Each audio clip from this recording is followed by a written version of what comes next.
વડોદરા જિલ્લાના યાત્રાધામ ચાંદોદ ખાતે નર્મદા નદીમાં પાણીનું સ્તર ઘટતા ચિંતાજનક સ્થિતિ જોવા મળી રહી છે। ઓછા વરસાદના કારણે નદીનો પ્રવાહ ઘટીને સર્પાકાર બનતા નાવિકો હોડી ચલાવી શકતા નથી, જેના કારણે તેમની રોજગારી પર પણ અસર પડી રહી છે। દર વર્ષે અષાઢ મહિનામાં બે કાંઠે વહેતી નર્મદાની હાલની સ્થિતિ જોઈ સ્થાનિક બ્રાહ્મણો અને નાવિકોમાં ચિંતા જોવા મળી રહી છે।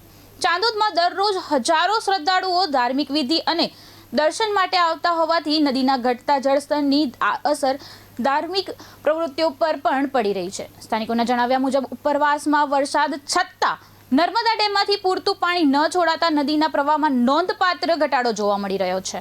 અત્યારે તમે જોઈ રહ્યા છો નર્મદાજી ચોમાસું જે ભરપૂર ચોમાસું ચાલી રહ્યું છતાં પણ નર્મદાજી નદીનો પ્રવાહ એકદમ ઓછો થઈ ગયો છે।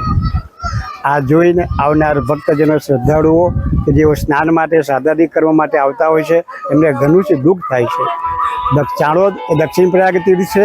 અહીંયા નાવિક શ્રમજેમ નાવડી જેઓ હોડીવાળા છે એ લોકો તથા ગામના બ્રાહ્મણો અને આખું ગામ જે નર્મદાજીની ઉપર આધારિત છે।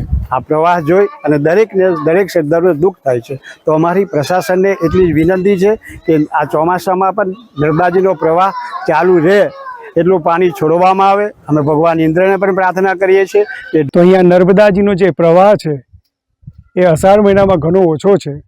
પ્રતિવર્ષની જેમ આ વર્ષે વરસાદ ઘણો ઓછો હોવાથી જે નર્મદાજીનું જળસ્તર છે તે અષાઢ મહિનામાં પણ ઘણું ઓછું છે।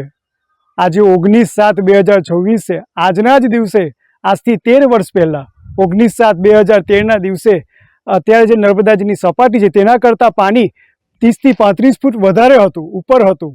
તો નર્મદાજીનું જે મહત્ત્વ છે, નર્મદાજીની જે શોભા છે એ તેમના પાણીથી છે। તો પાણીનો જે પ્રવાહ છે એ વધતો રહે તો જેથી નર્મદાજીના કિનારે આવતા શ્રદ્ધાળુઓ, યાત્રાળુઓ તેમજ નાવિક શ્રમજીવી મંડળ